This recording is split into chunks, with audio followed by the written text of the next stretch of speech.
নমস্কার বন্ধুরা, village food cooking বাড়িটা চ্যানেলে সবাইকে স্বাগত। বন্ধুরা, আলু ছাড়া কিন্তু যে কোনো রেসিপিতেই কিন্তু আলুটা দিতেই হয়, আলু ছাড়া রেসিপি হয় না প্রায়। তো এখানে আমি আলু ছাড়াই মাছের রেসিপি তৈরি করব। তো এখানে প্রথমে ডিম ভাজা করে নিয়েছি। আমার মেয়ের ডিম ভাজা হচ্ছে ফেভারিট। গরম ভাত, ডিম ভাজা, সাদা আলু ভাতে আর মাছ ভাজা বেশ কড়া করে একদম লাল করে ভাজা হবে। তো যাই হোক, এখানে মাছটা ভেজে নিয়েছি।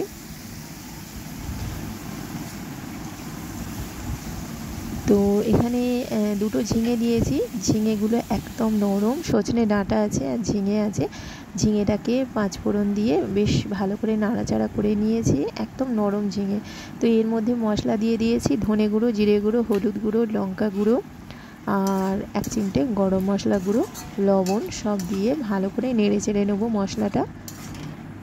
একদম জলটা একদমই অল্প পরিমাণে দেবো, যেহেতু ঝিঙের জল অনেকটাই বেরিয়ে গেছে।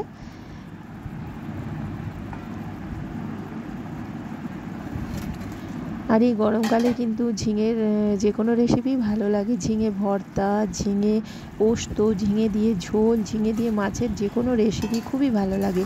তো মাছটা দিয়ে দিয়েছি, দিয়ে ভালো করে নাড়াচাড়া করে নেবো আর অল্প পরিমাণে জল দেবো। জাস্ট মাছটা একটু ফুটে উঠবে সেই মতো জলটা দেবো।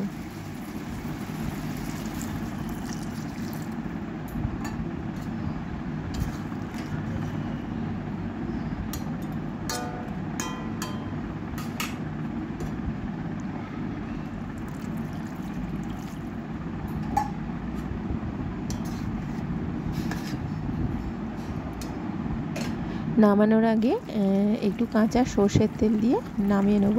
তো এখানে 2টো কাঁচা লঙ্কা দিয়েছি, মানে গাছের একদম টাটকা লঙ্কা, পেকে গেছে, তো দিয়েছি।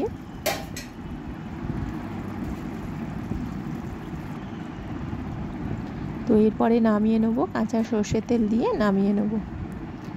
তো বন্ধুরা, রেসিপিটা কেমন হয়েছে অবশ্যই জানাবে। আমার চ্যানেলটিকে সাবস্ক্রাইব করবে, লাইক করবে, শেয়ার করবে। আজকের মতো টাটা।